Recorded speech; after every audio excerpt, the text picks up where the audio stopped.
Good morning, everyone. It's been a couple of days since we've done anything, but the boys and I have been busy, and I've been busy at work. We have let the weeds take over the garden, but we're going to get what we're going to get out of it. It's too late now to try to go through there and take care of whatever the issues are.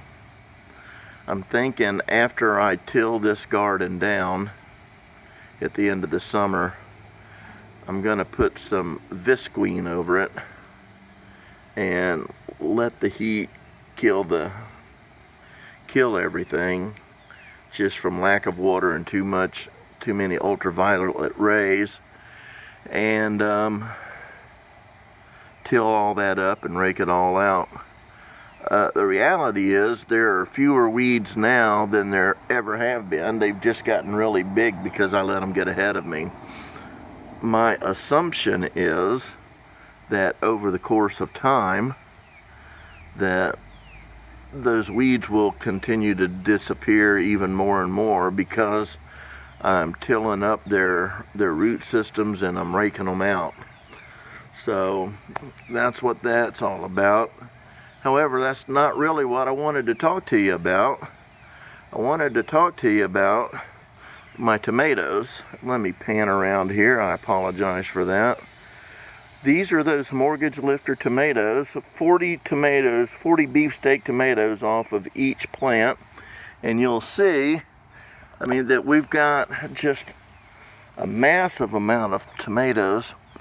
I'm suspecting this one will get bigger. This one will get bigger because they're supposed to be beefsteak. I may pick that one early and get it off of the dirt, get it out of the dirt.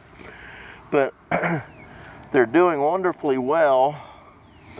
Now, if you watch, look at that one, hot diggity frog.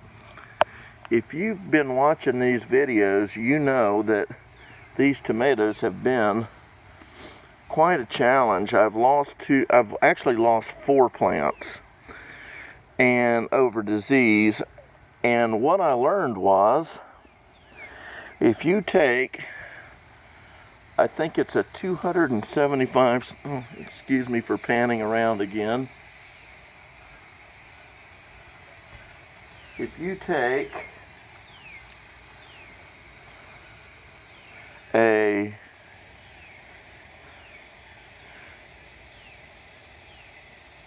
what does that say? 325, I think, milligram of aspirin, and you crush it up and you mix it in some water,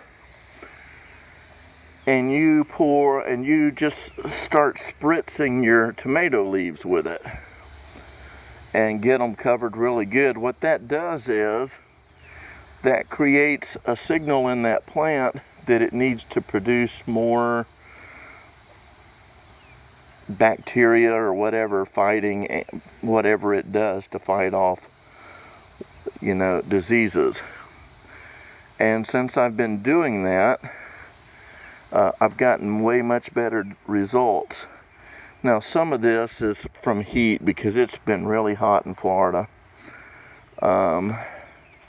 Maybe a little bit here. I might come back out, and I'm not sure what that is, but I'll come back out this next week and I'll put some bifenthrin on them, let it sit long enough to kill the bugs, and then I'll wash the bifenthrin off of them.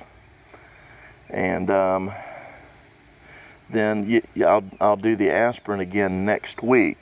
So they say you do that with the aspirin about every 2 weeks.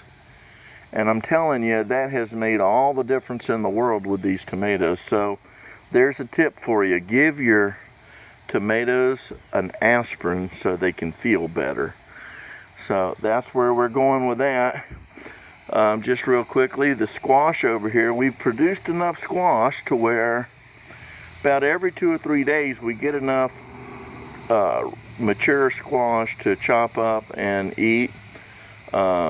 Connor took some home with him the other day. Took about maybe 5 or 6 huge squash, enough that Becky could take it home and make dinner with it as a side. So, you know, it would not have mattered if we just got 1 or 2 squash out of it, just so the boys could get something.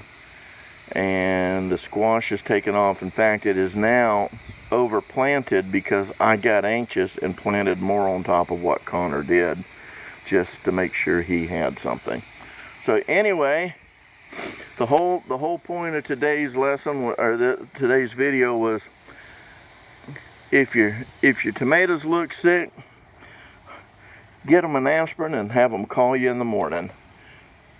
Spend some time with your grandkids. Let them know that you love them. Let them know they have a heritage. Good day now.